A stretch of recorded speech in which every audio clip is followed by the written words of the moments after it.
all that. Yeah. What are you talking about? No, yeah, exactly. Welcome to a One Take Podcast, episode 178. Help me out. Yeah, that sounds right. Sure, let's roll with it. Episode 178. This week, we are reviewing, before Dex goes gallivanting across the Fury Road, we are reviewing another film about motorcycles and cars and big engines, if you will, The Bikeriders. Hell yeah. I'm gonna go to Australia and become a leather jacket guy because of this movie. That's what you're going to go to Australia and become? Yeah, I'm gonna become a leather jacket guy. It's winter over there. They'll be out in the streets. Leather jacket guy. It's coming. Well, this movie takes place in Chicago. So That's Okay. American Australia. It's the same thing. American Australia is Chicago. Yeah, sure. I'm sure both sides love that comparison of that coin. We'll be joined by Marcus Brent here in a minute. Some technical difficulties here with him, but we'll get him in for his opinions on this movie. It's going to be 2v2 in the chat.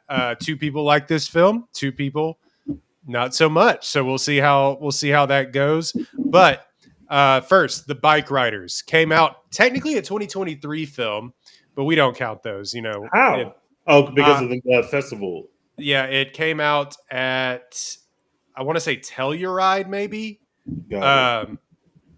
And so it was. I never count those. We this will, on the year end watch list, when we put together our year end watch list, this will be a 2024 movie. But The Bikeriders, rated R, technically 2023, hour 56 minutes. Thank you, King. Make movies under 2 hours again. 7.2 on IMDb. After a chance encounter, headstrong Kathy is drawn to Benny, member of a Midwestern motorcycle club, the Vandals. As the club transforms into a dangerous underworld of violence, Benny must choose between Kathy and his loyalty to the club. Written and directed by Jeff Nichols. Stars every young person in Hollywood. Whatever feedback is getting in Teach Mike is crazy right now. But that must be my mouse moving. Okay, sorry. Okay. Stars every young person in Hollywood and Tom Hardy. Jodie Comer, Austin Butler, Tom Hardy back in a actually good movie for the first time in forever. Michael Shannon, as he is in every Jeff Nichols movie. Our Challengers King, one of the Challengers Kings, Mike Feist, is here as well. Boyd Holbrook, Norman Reedus, Damon Harriman, Emery Cohen, Bo Knapp, a host of other character actors. Which one of those plays the young kid who's challenging Tom Hardy? Who's that guy? Toby Wallace. That guy popped off the screen. Whoever the fuck that guy is, I was like, that guy belongs in the movie. Like, that guy belongs. He was great. I thought he was phenomenal. Toby Wallace has been in nothing that anyone on here would know. I've never seen him before. Yeah. So I thought he was great. I thought the whole cast was great, actually. I thought everybody crushed it. Yeah. I think he might be a British actor. God damn it. I can't fucking like anyone. Everybody I like ends up being British. It's ridiculous. I'm so fucking proud of this. That is fair. You know a guy, and then just you British. think you fucking know someone, and then bang, British. It just fucking ruins everything. You think that accent that Jodie Comer is doing is realistic, and then she does 1,000 of them on that TV on Killing Eve. So she does so many on Killing Eve that her doing one here had literally no effect. Zero effect on you. Yeah, so many accents.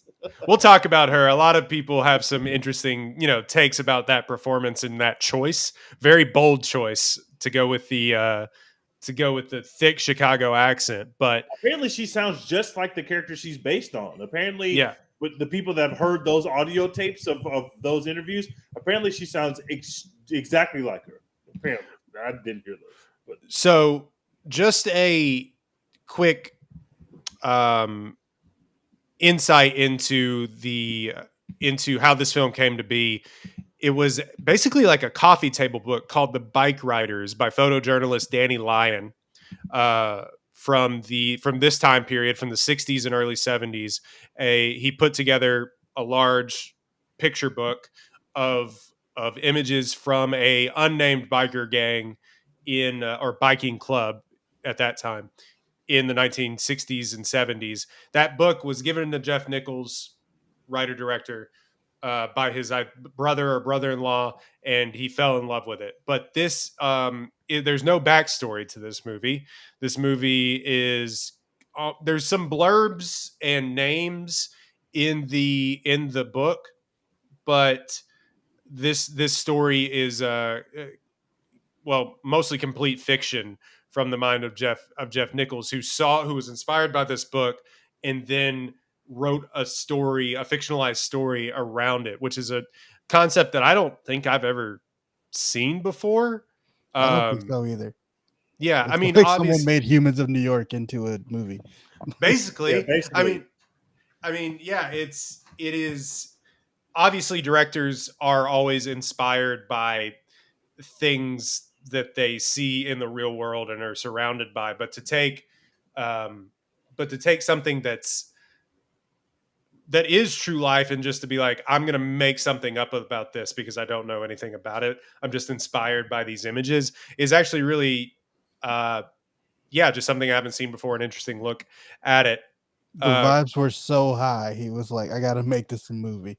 Yeah, that's such a cool idea, and they would only let a white person do this. But that is a fucking cool idea.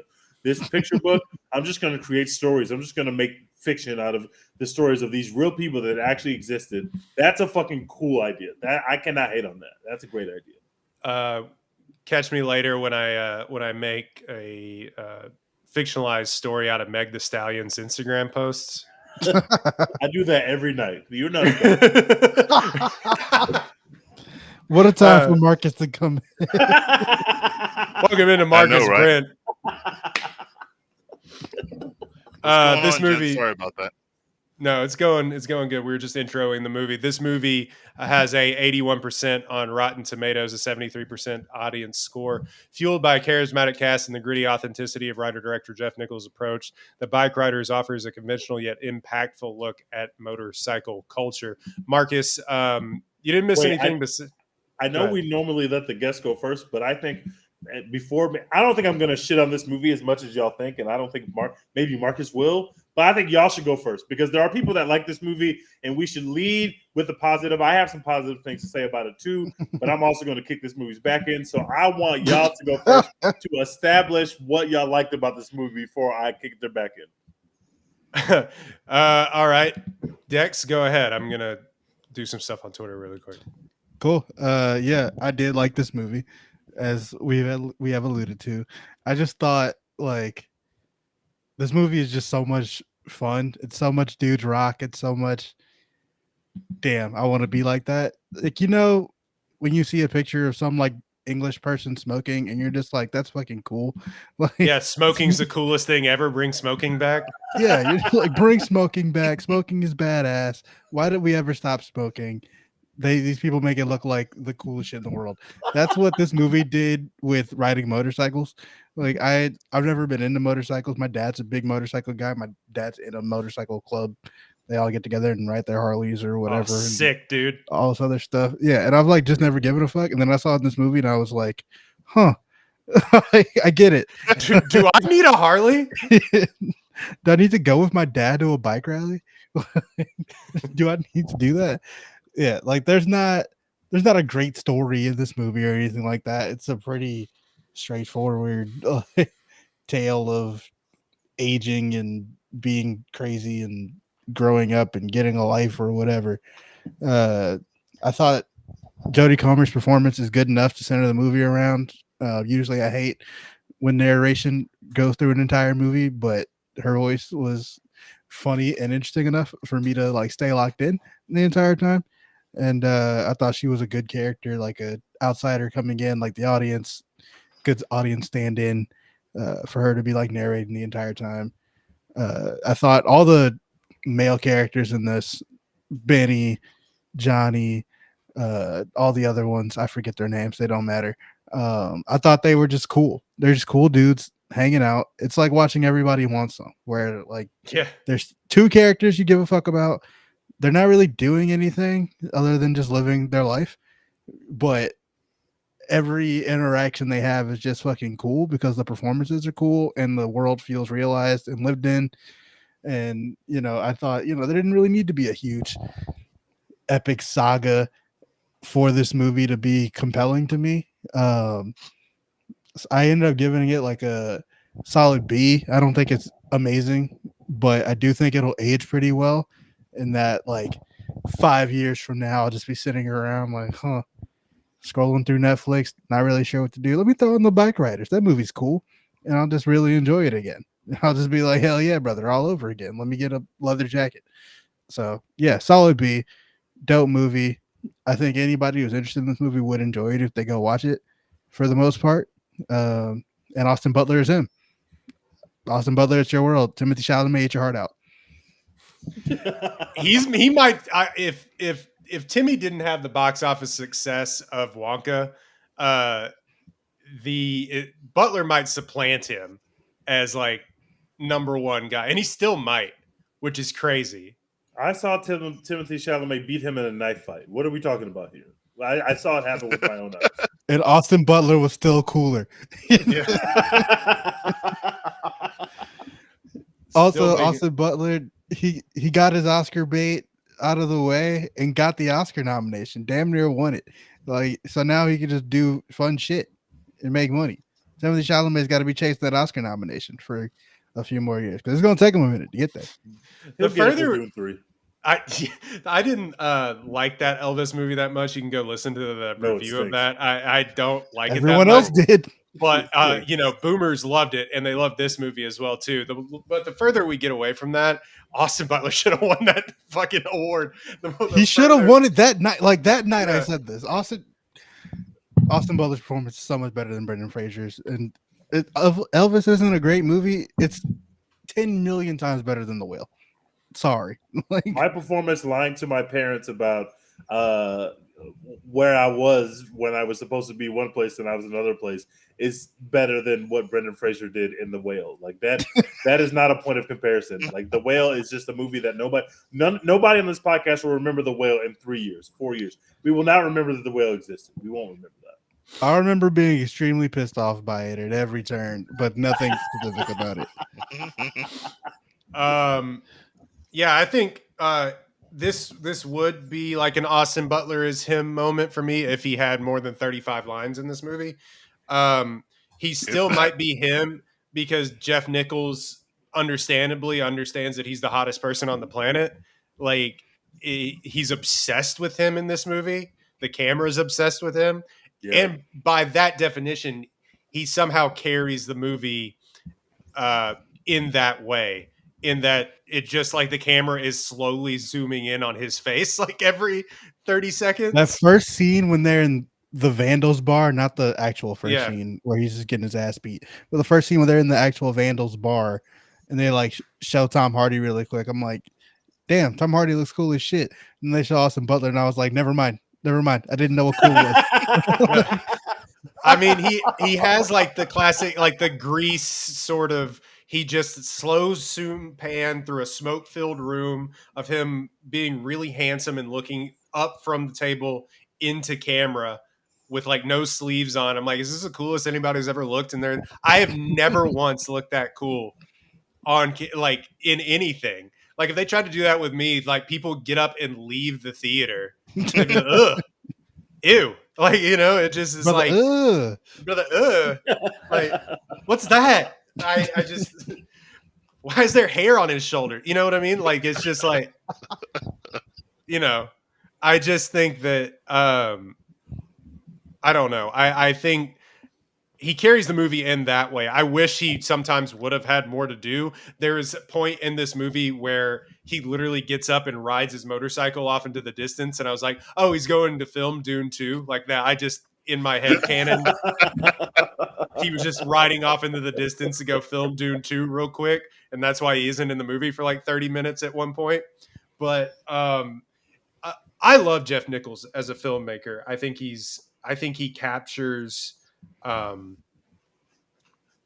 Americana, not in the Americana like Michael Bay way, where it's a flag blowing in the distance and slow motion and like with a drone shot, and like a dude opening a Budweiser on an oil rig like that. Not that kind of Americana, but the kind of Rust Belt Southern Americana that like really encapsulates, if not a time period, but a specific place that you just don't often see filmmakers make, because like films are basically in three places, like New York, Los Angeles, or now New Orleans. That's where films just are now. But he's just like, Atlanta on a back lot. But he's just like, screw it, we're gonna go film in Ohio, and I really appreciate him for, or like, screw it, we're gonna go film mud on a bog in like Texas somewhere, and take shelters like on the Florida coast somewhere. I just think he's a really thoughtful filmmaker when it comes to capturing what life can be like for groups of people that, mostly for white people, but for like groups of people that are sort of underrepresented on film, and because they just live in a place that isn't seen. And I appreciate his willingness to make these sort of mid-budget, not even mid-budget. I mean, this is now a mid-budget film, and we didn't even play the box office game, but how much did the movie cost again? Like $30 million, I think, to make. That's it? Yeah, $40 million to make. And it's tracking, I think it made like $15 million, $14 million over the weekend. So it's tracking to do okay. My theater, they put it in a smaller screen. My theater was full of boomers. And my theater had like 15, 20 people in it, which isn't anything crazy, but it was 1:30 on a Monday. I was like, what? I was every showing at Cinemark on a Saturday was packed for this. Granted, it was a 30 or a 45 seat theater, a screen, but it was packed every single showing from 10 a.m. till 11 p.m. And I just think that there is an audience for this movie that's going to go see it, and it's probably going to track better than something like around the same sort of aura as this, like The Iron Claw, or they even compared it to our favorite film, The Northman, which I think was also a new Regency film, Lionsgate film. The Northman cost $80 million, and it made like, I don't know, not that. It made a lot more on VOD, but it's tracking to do better than our favorite film, The Northman. So I think Injustice. I don't know. I think he's really good at that specific thing, and he's one of those filmmakers. He hadn't made a film in 6-7 years. Have you seen any of his other films? I haven't seen any. Take Shelter, Mud, and Midnight Express I have seen. I haven't seen his most celebrated film, which was subsequently his first film. It's like called Shotgun Stories, which was he kind of burst onto the scene with. But he hadn't done one since, I think, Loving, the interracial marriage. About the interracial marriage case? Yeah, he did that film back in like 2016. That was him? I didn't see that. Yeah, that was him. I didn't know that was I also didn't see it, but what the fuck? Yeah. And so, no, Why did he want to make that film? Is he married to a black person or something? Like, what? That seems weird. It seemed out of, like, it's like really personal story, Midnight Special, which was his attempt at doing like sort of a blockbuster sci-fi film, and then it was Loving, and it's just like, that's interesting. But he wrote and directed that one as well too. But yeah, so he hadn't done a film since 2016, and no, I if you haven't seen Mud or Take Shelter, go back and watch those two films. Really accessible, probably his two most accessible films, and they're just great. He gets really good performances out of actors. In fact, he kind of rejuvenated after Magic Mike. He kind of rejuvenated Matthew McConaughey in real time. And so, yeah, I don't know. I just think I like what he does as a storyteller. That being said, this is the best Tom Hardy performance that we've had in like a decade. Very much so. Yeah, good for him. Easily. Let's see. What was I don't watch last? the Venom movies, and I know people like the Venom movies, but I mean, I really haven't seen Tom Hardy in anything that I've loved since the Fury Road, the Batman and Batman. Like those are the last two performances that I've really loved from Tom Hardy. And I don't watch Venom, but he hasn't been in a series. He tried to do a Capone movie which flopped. I remember the trailer for that, and I was like, "No, this is bad. Like this looks bad." He was in but he's just been in Venom films basically, and some episodes of Peaky Blinders. I mean, those checks are cashing since Dunkirk in 2017. In Dunkirk in 2017, I always forget that. He's in a plane for the entire movie. He's like wearing a mask the entire time. It easily his best performance. Now, again, he does do the thing that Tom Hardy loves to do, which is put on a little accent. Funny little voice. No one loves to put on a funny little voice more than Tom Hardy loves to put on a funny little voice. Seriously.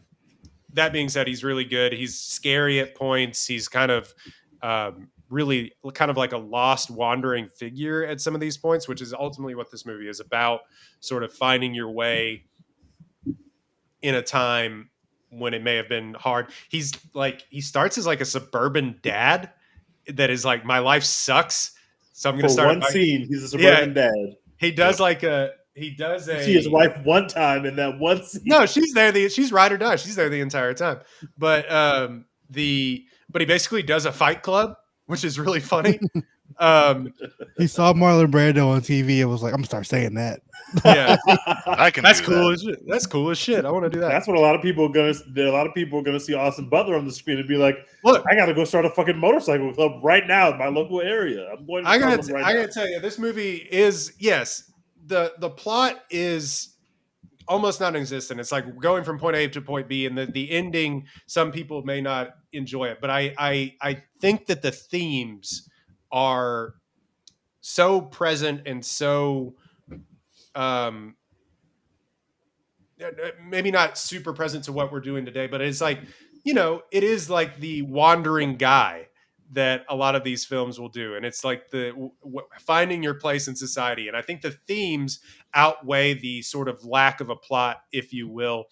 And at points I've seen, like, this is like Goodfellas light. I can just imagine if Scorsese had directed this, what would this have been? I don't know, but I kind of see where we're going with this. And all that to say, drinking and driving and smoking has never looked cooler. Miller High Life's with the boys. That's like what life is all about. Give these guys their keys is what this movie is about. So I enjoyed it. Oh, and all we talked about the dudes, but Jodie Comer, you can either get on board with that accent that she's doing, or it can throw you for a loop as soon as you start the movie. I was on board because I like Jodie Comer, and it didn't throw me off the movie whatsoever.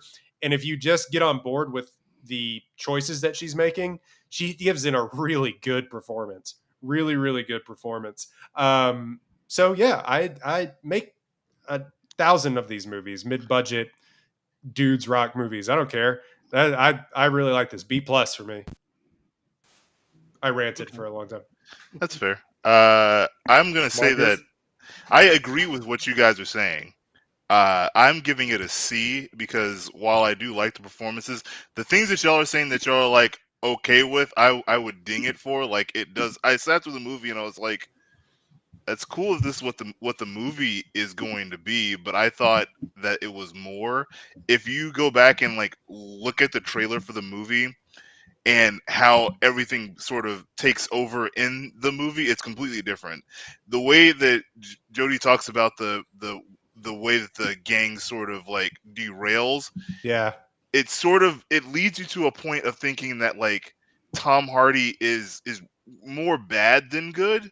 And that like he basically is there's a defining point of like, all right, it's either you're with us or against us, and then like it could be an issue between Butler and Hardy where like it's life or death essentially, and it never gets to that. It's never at a point where that is, and all the bad things that happen with the gang happen in like the last 10-minute yada yada of what happens at the end of the movie.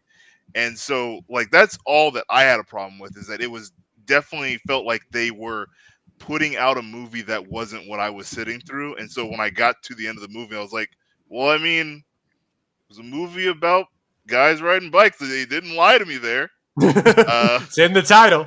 Yeah. And so, like, I liked all three major performances.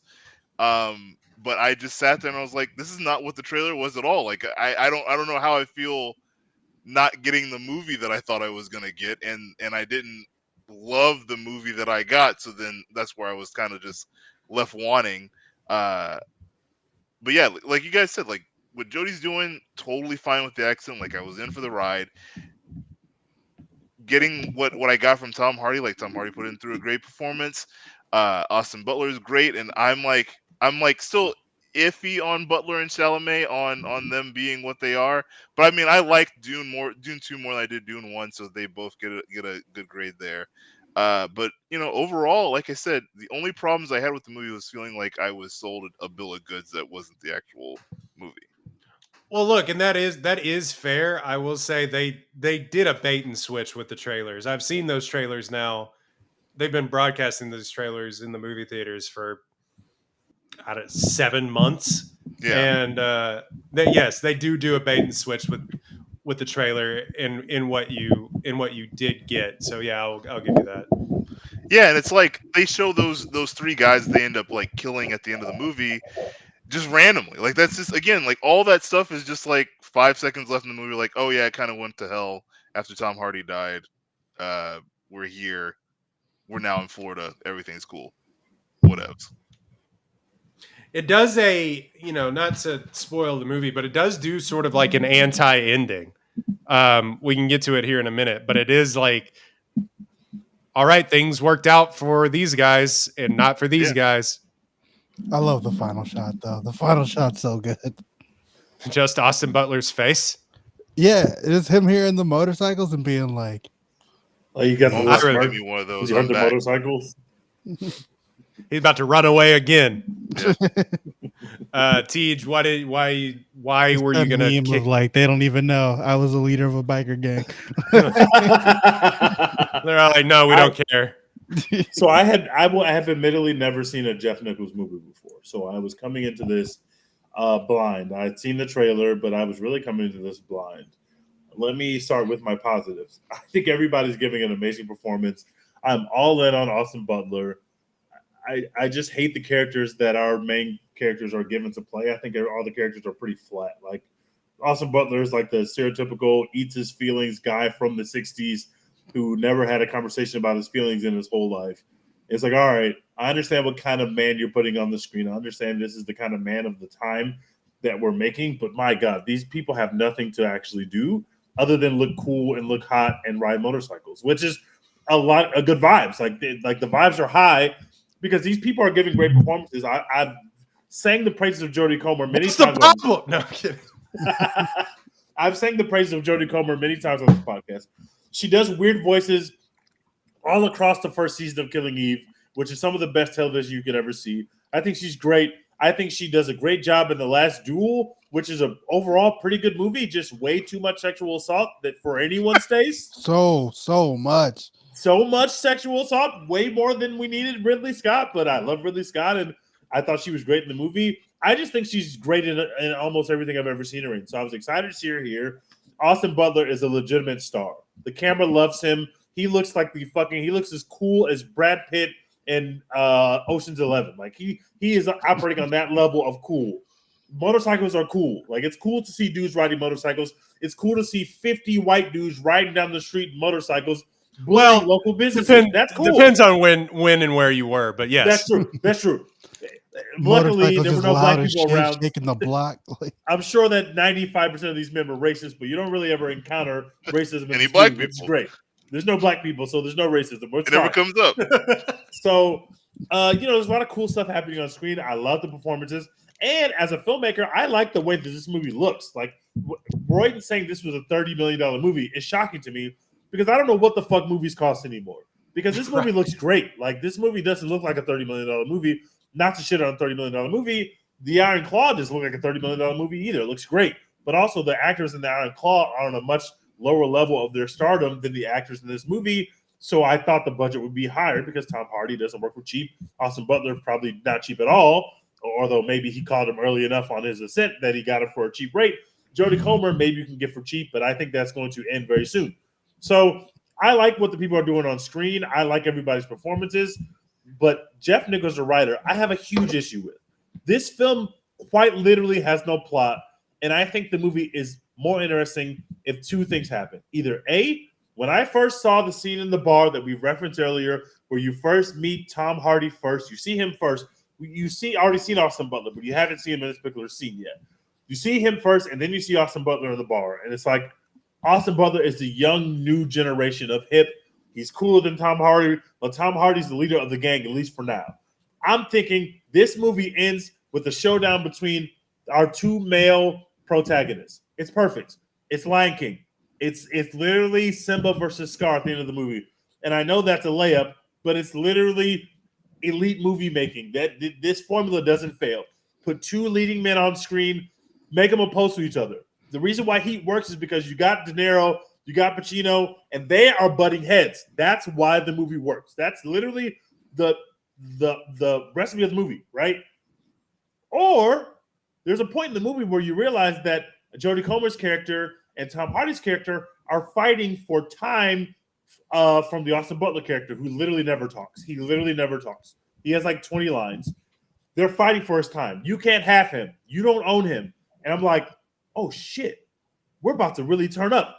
We're going to a fucking love triangle. Austin Butler's going to be bisexual, and they're going to vie for his love. I'm in. That sounds so cool. That sounds so fucking fire.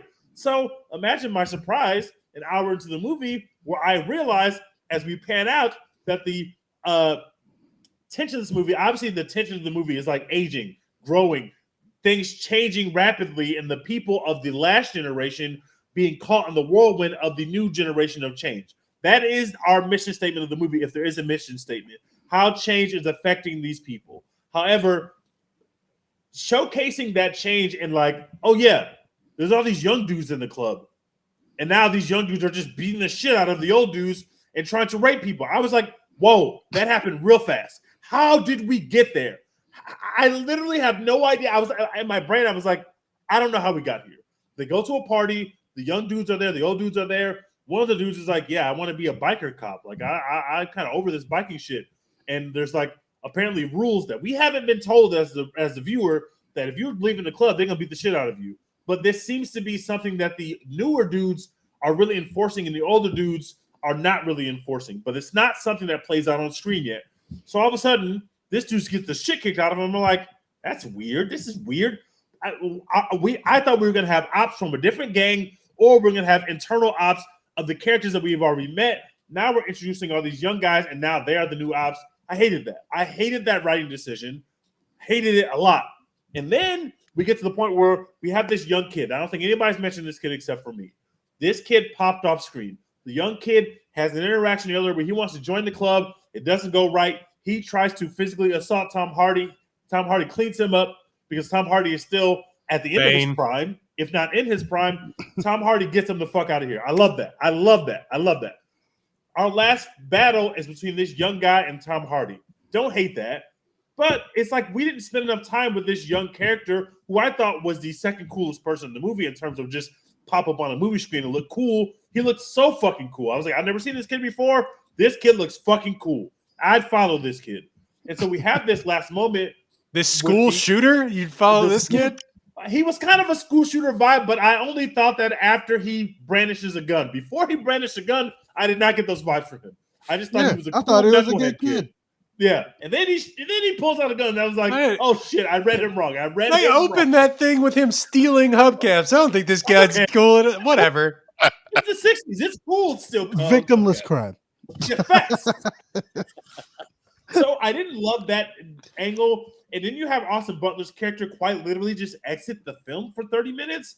I just think that the plot wasn't strong enough to support these latecomers that are going to be our antagonists. I just hated that direction. I thought the Jodie Comer character was flat. I thought the relationship between Jodie Comer and Austin Butler was not even close to explored enough so that when we finally get the big payoff, spoiler alert, spoiler alert, spoiler alert, spoiler alert. The big payoff that they come back together at the end to have this moment, I thought it was fleeting because I was like, well, you didn't really establish their relationship. They had one fight. He was like, well, maybe I'll just leave. And she was like, I don't want you to leave. That's literally the most that we explored of their relationship. And then she has a fight with Tom Hardy about who's going to vie for his time and affection.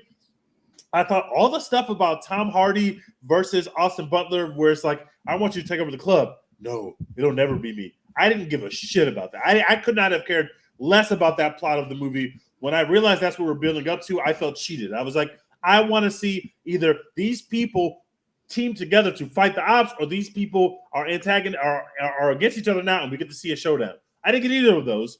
I hated that. I really don't like this script. The writing does nothing for me in this movie, but the vibes are high. The movie stars are doing a great job, and everybody looks great. Even though Jodie Comer looks a little skinny, like skinnier than she has been before. I didn't like that, but I understand it's Hollywood. You know, body images are a real thing for women. I understand that, but like, it's just weird because Austin Butler looks like he's just got done filming Dune, so he's like kind of swole and like kind of perfect, and then she just like real skinny. Anyway, I gave the movie a C. The vibes are high. The movie screen looks good. You're not gonna have a bad time at the movies, but if you're looking for a story, this literally the idea of taking a story from a picture book and making a story about it, in theory, sounds so cool, and I wish that we got more shit like that. The idea is cool, but there's actually not enough story behind this particular film to justify taking a book like that and making it a movie with a story in it. This works better if it's just like a music video or like a ad for cologne. It's like really good looking people, really cool. But when you're trying to go see a story, there is no story in this movie. There's quite literally no story in this movie. And there were too many good characters that were not served by the story. Fucking Michael Shannon pops up. And he has real lines, and he's fucking awesome.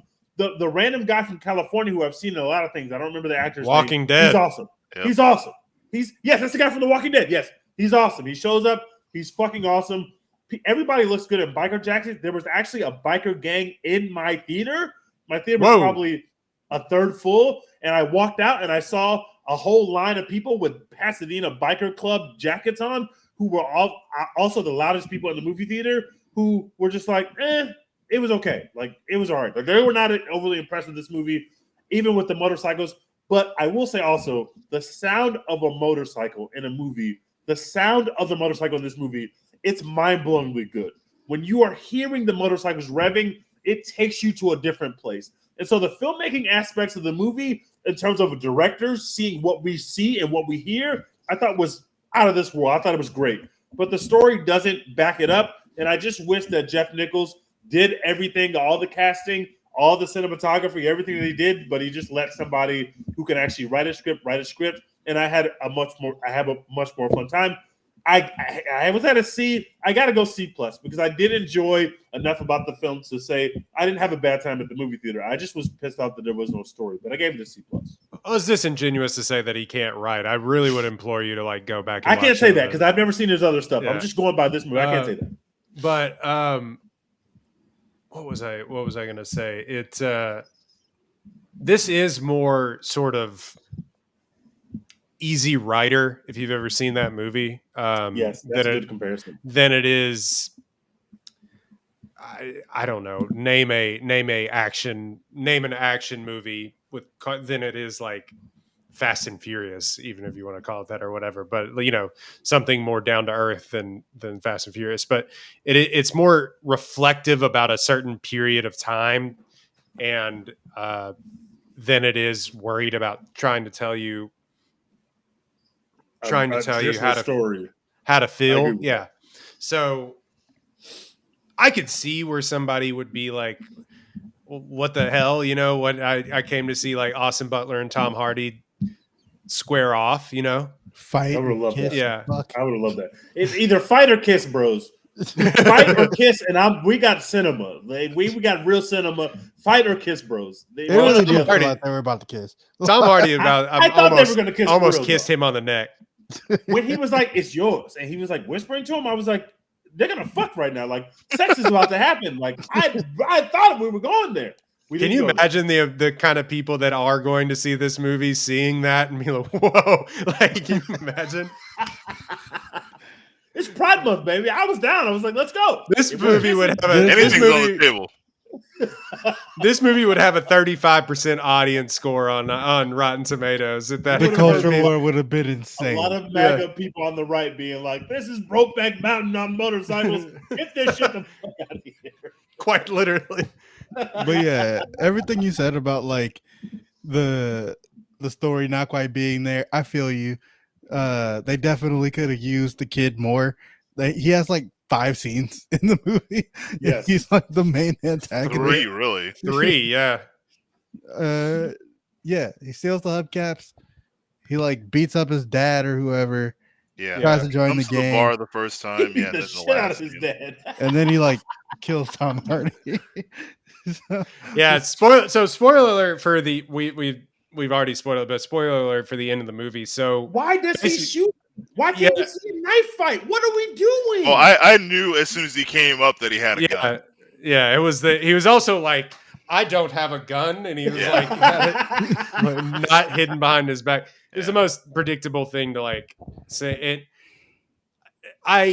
It does. I didn't think he was going to shoot him. The younger dudes have a different code of ethics, so why would he come to the fight for a fair fight? I understood that, but when they lined up, even though I wasn't having that much fun in the movie, when they were standing across from each other, I was like, if we get a good knife fight here, I might be more in on this movie than I originally thought I was. And then he shot him, and I was like, damn, that's not fun. And that's why I liked it, because it kind of subverts your expectations of what this is supposed to be.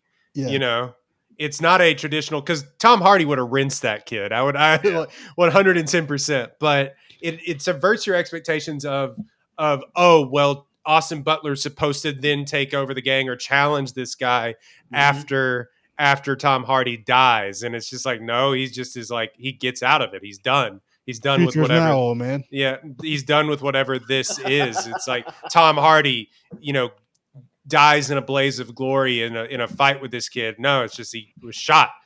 Shot in the parking lot. Which is what happens a lot in real life. No frills. Yeah. Just shot and left. Friends just sat there in the car. They do nothing. Like, well, I guess it was cold outside, Yeah.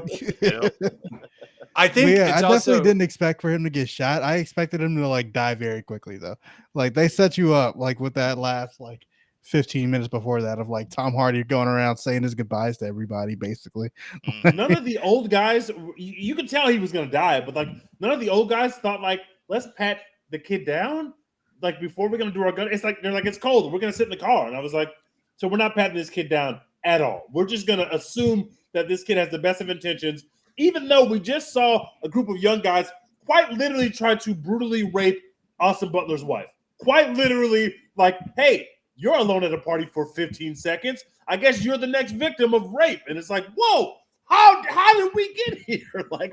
There's a couple of things here there's a little bit of a dissolution of time of where you are in this story of how many years you jump forward and jump back and do that a little bit. But there's also I think it's a really good reflection on, aging, especially in this time when people were coming home from Vietnam and things like that. If you want to look at it that way, and how just really fucked up a lot of shit was. And you go from this sort of Americana, the sort of myth of what a biker gang was, the Grease sort of myth of what a biker gang was in the 60s, to, oh shit, things are really bad now. A lot of stuff went down that we don't have an answer for, and it's all being filtered into these gangs of people riding motorcycles. So, I don't know. Marcus, do you have any thoughts? Yeah, no, I mean, just what you were saying, when the jump cutting doesn't do the movie any favors, because like TJ said, there's no explanation for how fast shit hits the fan when it's oh, the Vietnam guys are now back. Oh, there's a guy doing heroin in the corner. Right. Yeah. And now everyone's getting their ass beat for trying to leave the club. And oh wait, now there's a woman, like I said, getting raped. Now we're at the end of the movie and it's over. The the whole, like I said, it's hard to be a part of this thing where it's like the only thing that you're going for is everyone looking pretty and not really having anything to do besides revving motorcycles for an hour and a half.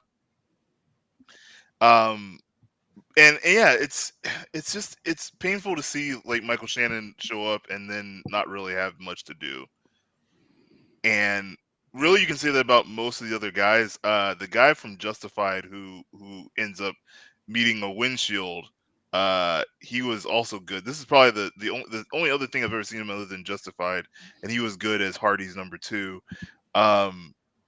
That would be Damon Harriman as Brucey, Yes. and you can kind of tell the movie kind of turns on its head whenever he dies. Yeah, you know, I mean that's a huge like moment at the funeral, where like the parents just don't want them anywhere to have anything to do with them because again he had mentioned before in the movie about how he was basically living a double life and how they didn't want anything to do with his biker side, and that's kind of fitting for most of those guys is that when they actually did have something to talk about, they were all living like double lives of one thing being with this biker group and the other thing being the regular life that they had basically discarded.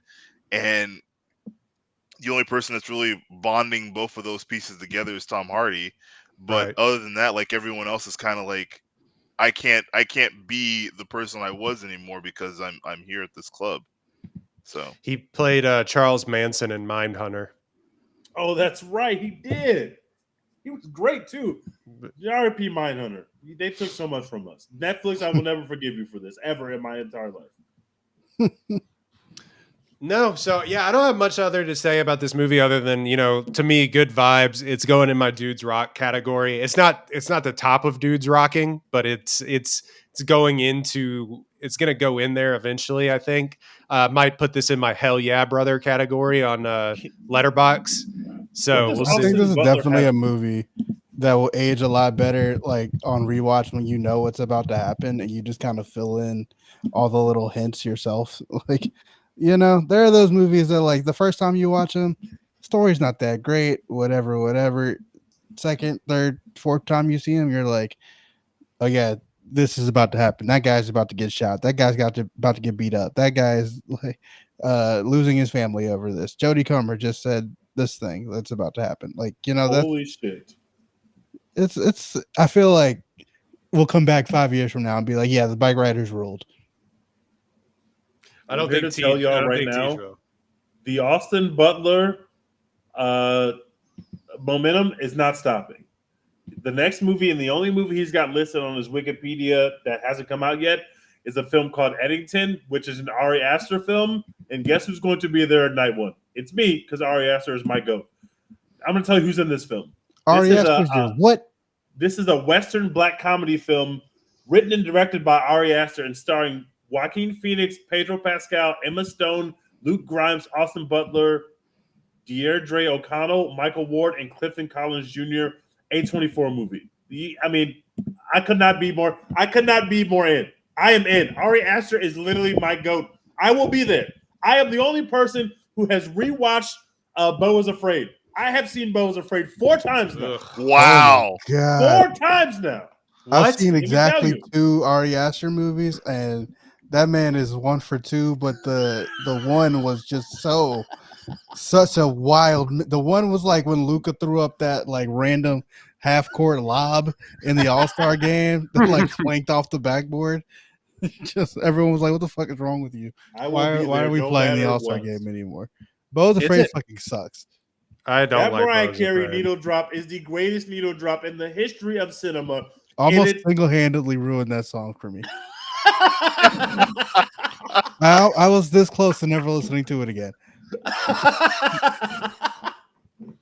Isn't Ari Aster? Is it he and Yorgos, or is it he and Jordan Peele are getting together? To make something? What are you breaking news to me? These are all my GOATs. What do you mean they're getting together? Hold on. Dex, which is the one that you didn't see? If you saw Beau is Afraid out of the 3, I saw Midsummer. Okay. He didn't see Hereditary. Hereditary is a ride, brother. Let me tell you. I highly doubt He's I not would watching see that shit. Hereditary. He is not watching that shit. Hereditary is coward. great. It's so good. I was so drunk when I knew I had to watch Midsummer for the podcast. I was like, I'm pre-gaming the fuck out of this. The pre-game will be the game. Like, but I did have a good time eventually watching Midsummer. I saw the Robert Eggers trailer for this movie. I saw Nosferatu. I will be there. Robert Eggers is Yeah, I my had goat. no idea what that was during Bikeriders. I was so confused. I think Yorgos Lanthimos to direct a movie and Ari Aster to produce a movie as well. Wait, are these are the same movie though? I don't. Hold on. Because if this is a collaboration, I'm gonna have to go see it 2 times, one for each goat. I can't find. There are articles about it, but I can't get a definitive thing real quick. Get a definitive thing on what the movie Hollywood. is called. I'm going to tell you what you should do right now. One of them you're already doing. Give Yorgos all the money. Obviously, that's happening because Yorgos is fucking. He won't stop. He already has a new movie coming out. He will not stop. Him and Emma Stone are locked in, and he's got Green Goblin locked in with him. Okay, we're good on that, Hollywood. 2, give Robert Eggers more money. I know that The Northman didn't make as much money as you might have wanted, but it's also the greatest movie of all time. Just give him money to do it again, and let's just hope that he doesn't make something like The Lighthouse. I'm hoping Nosferatu is not another Lighthouse. Please, God, do not make anything like The Lighthouse. Just don't. It looks like more of a traditional horror film. Yes, it does. Of course, it has the.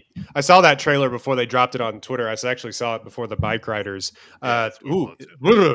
Nice little Christmas release there, but it's black and white and in the Academy ratio. So the 4:3 is back, baby. You know. Hate that.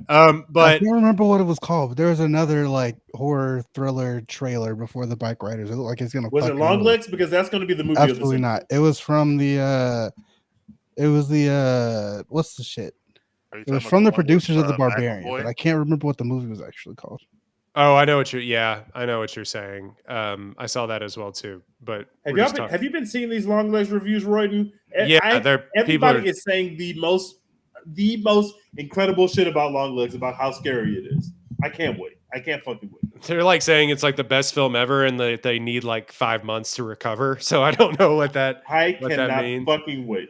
I'm glad we're not going to make Dex watch Longlegs. I'm glad we're not going to treat him that badly, but I will be there because I want to feel something. So it is a Yorgos Lanthimos directed, Ari Aster produced movie called Begonia, starring Jesse Plemons and Emma Stone. After I'm already in. Jesse Plemons, Emma Stone. Come on! It comes out. It doesn't have a release date yet, but yeah. So Jesse Plemons double dipping with Yorgos Lanthimos. Is there a blurb? What's the blurb of what's this movie about? This movie, let me see. It's a remake, I think, of a Japanese film.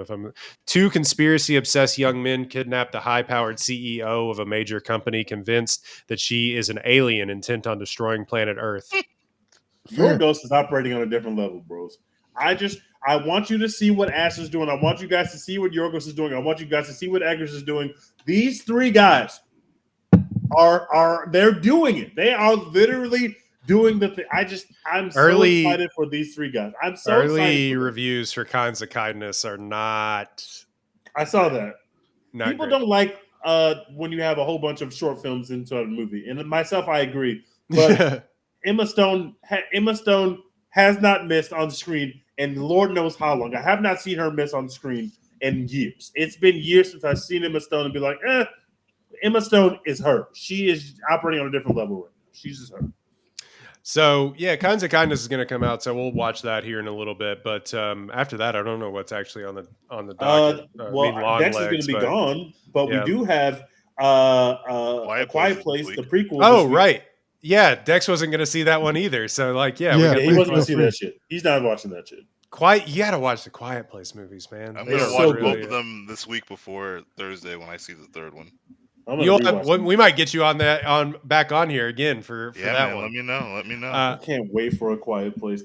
Could we just go through what we've been watching? Because I'm watching a shitload of stuff. I am watching so many movies, but go ahead. Marcus, what are you watching? TV and movies. So right now, we're all caught up on Presumed Innocent. TJ told me about it. I started watching it, and I'm completely enthralled. And I thought there were 4 episodes, but there are only 3. So I was real pissed off yesterday when that happened. Jake Gyllenhaal, Apple banger. I can't figure out. Jake Gyllenhaal is good, yeah. Like he's amazing. Usually, yeah. He has a tendency to sometimes do some weird shit because he's a weird guy. Yeah. But he takes something that's like a B level and he can elevate it. He's good. Like great actor, works because of it. Great actor, awful vibes. I can't. Aaron Rodgers of actors. I agree with that. Kinda, yeah. That's pretty much nailed it. Actually, I would have turned the Covenant off about 20 minutes in, but Jake Gyllenhaal was doing something that I couldn't turn the screen off. And I still don't necessarily love that movie, but Jake Gyllenhaal is keeping me into that movie when I knew this is a rote movie that I'm going to understand what's happening at every turn. And there's nothing that's going to surprise me about this film. There's something about seeing him on the screen. I can't describe it. Dude, and then, we're caught Ambulance, up with dude. as well. Ambulance. Well, I mean, Michael. I'm not turning off a Michael Bay movie no matter what happens. But yes, Ambulance. He's great. He's fucking great. Yeah. Anyway, he's coked out. He's going. Ambulance rules. Ambulance is dudes rock. There's way too much. Ambulance it does not stick the landing, but for the first 4 quarters of that movie I was completely on the hook for it. There's way too much ambulance praise on this Ambulance podcast. Rules. Ambulance Rules. Official podcast of ambulance stands, and I dudes rock, man. I love that shit. Yeah. Sorry, you were saying you were watching House of the Dragon. Yeah. Yep. We are tapped in. Christopher Cole failing his way up the ladder, bros. Give him to the end of the season, he'll be king of Westeros. Team Green is down horrendous, dog. I can't even defend the shit no more, man. That man took a nap, had sex, and was the hand of the king. Like that, my friend. Kristen Cole is him. Jordan in the flu game wasn't putting up those numbers. I literally first episode of House of the Dragon, I was like, I don't know anything about these characters. I haven't read the book. I never will. I'm gonna just pick somebody random and I'm gonna rock with them all the way through. And I was like, this Kristen Cole guy seems cool. I didn't realize he was gonna fuck everybody in the fucking kingdom. I didn't realize he was gonna be hand of the king immediately. I didn't realize that playing the long game, we were gonna Littlefinger our way all the way up. Like, insane that he is the hand of it. That's just literally insane. I'm also on House of the Dragon. We are back. We are two episodes in. I've really enjoyed both episodes. They're operating on a great level right now. I'm just so excited to have it back in my life. Rhaenyra still ain't shit though, just so we're all clear. Just because Team Green is down bad, don't mean the Team Black is up. All right. That's fair. Damon ain't shit, bro. I need Damon to get off my team. I need Damon to get off my team, bro. Everybody was in my Twitter mentions being like, fuck that baby. We don't care about that baby. That baby's like, he deserved to die. Fuck him. Did y'all think and then immediately Rhaenyra got on the funeral procession? I 100% thought the head was going to fall off. 1,000%. As soon as they hit that bump in the road, I said, "Oh, he's bobbleheading up and down in that casket." But Rhaenyra immediately got on the screen and was like, "This is the worst thing that's ever happened. Why did you do this?" And I was like, "Thank you." Why did you do this? After hours of everyone being in my mentions, like, "Fuck that baby, we danced on his grave." Like, Rhaenyra's like, "No, this is the worst shit imaginable. What have you done?" How could you let them think that I did this? Roy, this all makes sense to you one day. In 3 weeks, when I catch up, I'll go back and listen to this and be like, "Oh yeah, okay, yeah." No, my wife is gone, so I will definitely be finishing House of the Dragon in like a night here in like swag. So the Bear's about to come back. I'll be in Australia on Wednesday. I am deep on the Bear. My wife, I might finish that in a day until Friday, and the news of it coming out a day early, I'm pissed and now questioning if I'm gonna have to play the. Oh, I didn't see this happening. The restaurant's going crazy. Oh my god, this is happening. Babe, I can't believe this either. This is whack. Oh my god. Wonder how he's gonna get out of that freezer again.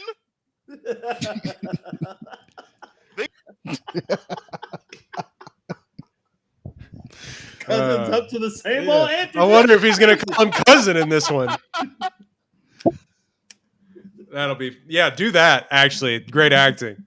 Do that one. Oh, that cousin and those hijinks. Oh, man, Dex, what are you watching?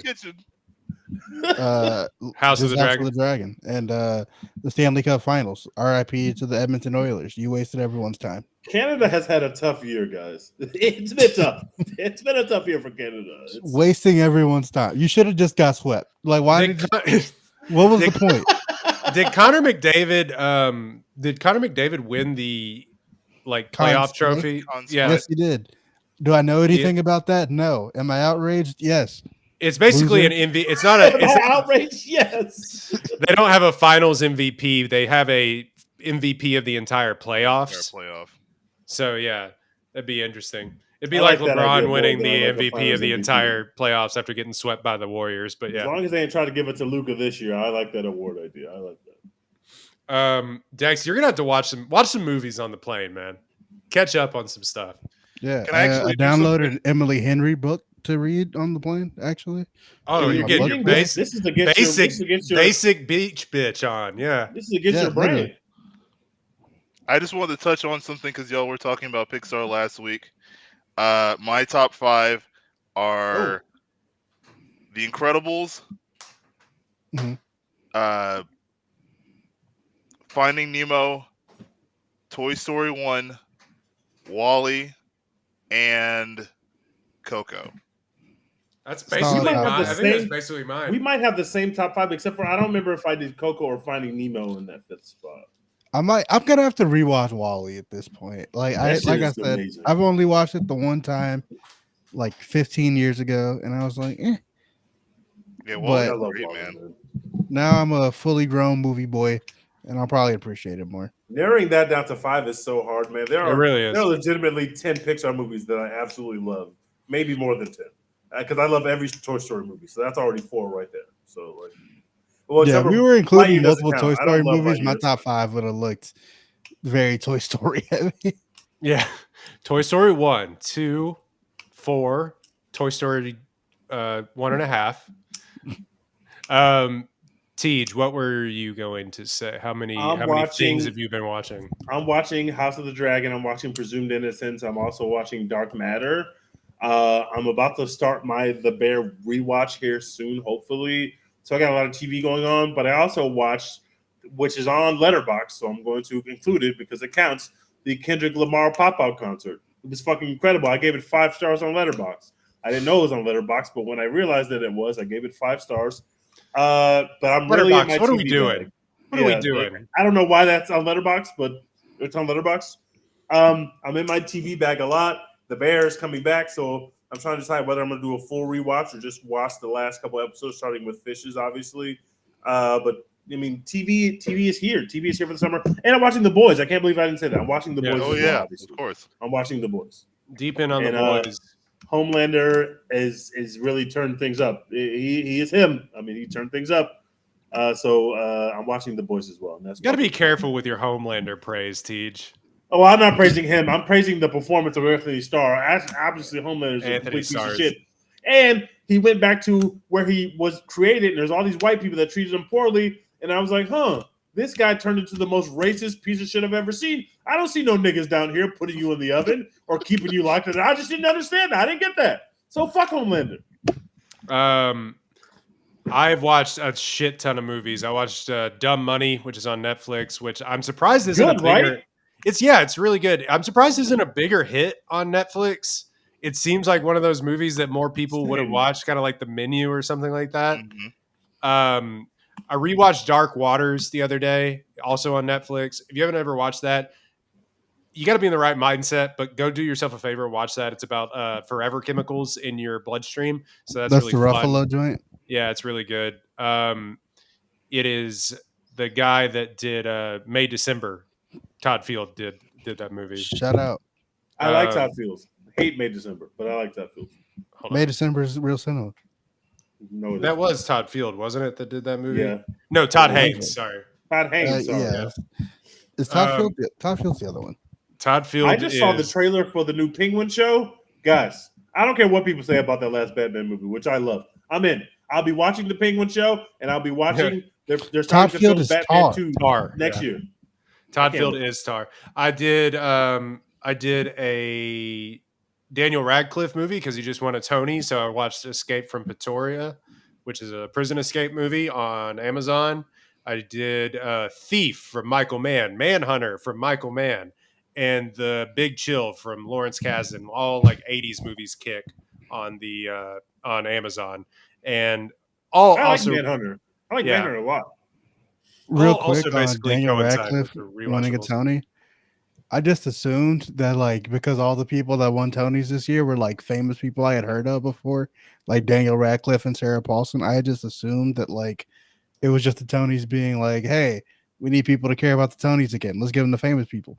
But according to my sources, who would know? Everyone fucking deserved everything that they won. Daniel Radcliffe is really him on Broadway. Who would have known?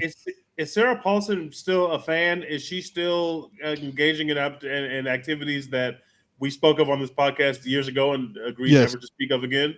As far as I know, married to a 90-year-old woman? Yes. Yes, that's what I mean. She'll always be a fan of, even if she divorces that woman tomorrow. Like, just that's a fan face. Like, you just can't. There's nothing else you can be. Like, you were just born to be a fan.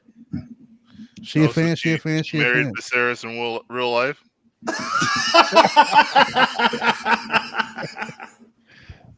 On that note, that has been a One Take Podcast, episode 178. Hey, Sarah Paulson, please stop doing that. Please, like, come on. Like, I know people aren't making it a thing, but it's gross, and we all can see you. Bro. We can see love you. is love. Love has limits. Love has limits. That has been a One Take Podcast, episode 178. You can find us on One Take Pod on Twitter, One Take Pod on Instagram, YouTube, the like. You can follow at Apollo HOU on all podcast platforms and or all platforms, social media and otherwise. The Don't Look Now, the Astros might be back. Just yes, sir. We're gonna whisper that the Astros. All right, let's end this podcast. The Astros might be back. Is that 500? I see. Uh-oh. Listen to this poverty. Y'all used to be a great franchise. Oh boy, it's coming. Y'all are disgusting. Listen, real quick. I may or may not have a certain amount of money on Ronald Blanco winning the Cy Young this year. So let's go, baby. Yeah, well, inching closer and closer towards it. But what did you get that at? Like minus 2,500? It's right now still at plus 1,300. Why you had to have gotten that? What? Like, yeah, you had to I got it at plus 17, and then I've doubled down on plus 1,300 twice now. Because like, they aren't updating the odds. Maybe if they don't like throw him out of the league for sticky tack or whatever, they that just happened once, my guy. That just happened once. Marcus, where can they find you on Twitter or otherwise? Yes, sir. My name is just Marcus J. Brent. Like what Roy was talking about, we're appreciating the Astros in this part of town. Getting ready for fantasy football to come back and the NFL season. I am working still on trying to master my my Marissa in Street Fighter 6. So if y'all want that action, boss, you know where to find me. No, we all those games. It's NCAA hours. Oh, and NCAA's back. We're here, baby. Month. So we're gonna get a podcast dynasty started. That's definitely going to happen. So I can lose with like Michigan State or something like that. So yeah.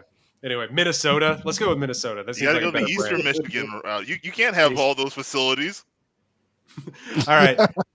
NCAA football podcast actually soon come. Dex, what are we doing? # support Florence Pugh.